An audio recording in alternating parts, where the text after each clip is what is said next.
This is Chris Markowski and Jenna Lane from your wake-up call. Don't adjust that screen. We're both wearing all black, and we look like we're hosting some sort of art gallery opening in like Soho or something like that. Trying to figure that out. We never really coordinate here for these things, but hey, I never the elephant, noticed the elephants, that. like we're animals for crying out loud. We're gonna emo glasses on too. We're going to talk a little bit about the Greek election and why it matters. The who, what, the where, the why, and all that good stuff. It does matter. It's stuff that we have to pay attention to because, again, we got to learn from this stuff. This will go back to 2010 when, again, we had all sorts of disarray in the financial markets worldwide because of the fact you had various different countries in Europe that couldn't pay their bills.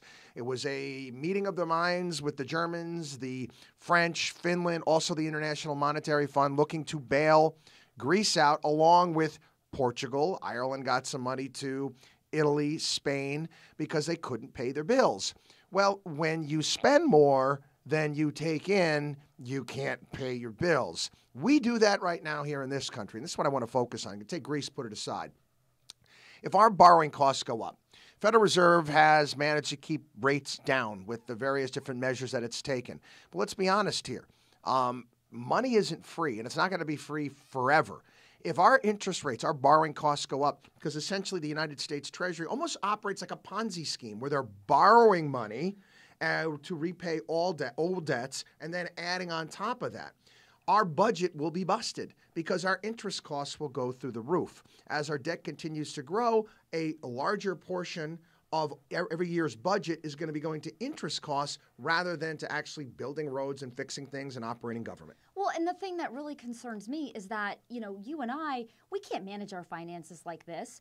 You can't just compound debt upon debt upon debt. What's the matter, Jenny? You don't use one credit card to pay off another one every single month? No, okay, good. And you know what? That's a Some people surefire way to have a very bad credit score. And pretty much the only place you'll be able to get a loan is at one of those auto pawn loans, one of those car pawn loans, car title loans, depending on what state that you live in. But that's one of the things that's really concerning is that when we have governments that are acting this way, then, that's what happened to Greece. People can't do this. It's and exactly what happened. And not just that, but I think it's really important that the American people, that we pay attention to this because this should serve as a cautionary tale. And I'll tell you what, they've dug themselves into a very deep hole in Greece, and it's going to take a really long time. And it's also going to take a lot of changes being made on governments and to try and fix this. And it's not going to be an overnight thing. And quite frankly, I don't want the United States to turn into that, and we're not that far off from it.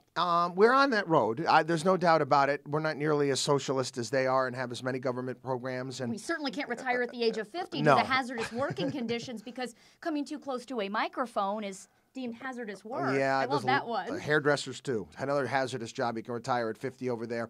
But, again, that's the left. Yeah, to them, again, Margaret Thatcher said it best, and we'll leave it at this. Socialism is fantastic until you run out of other people's money. We'll see you next time.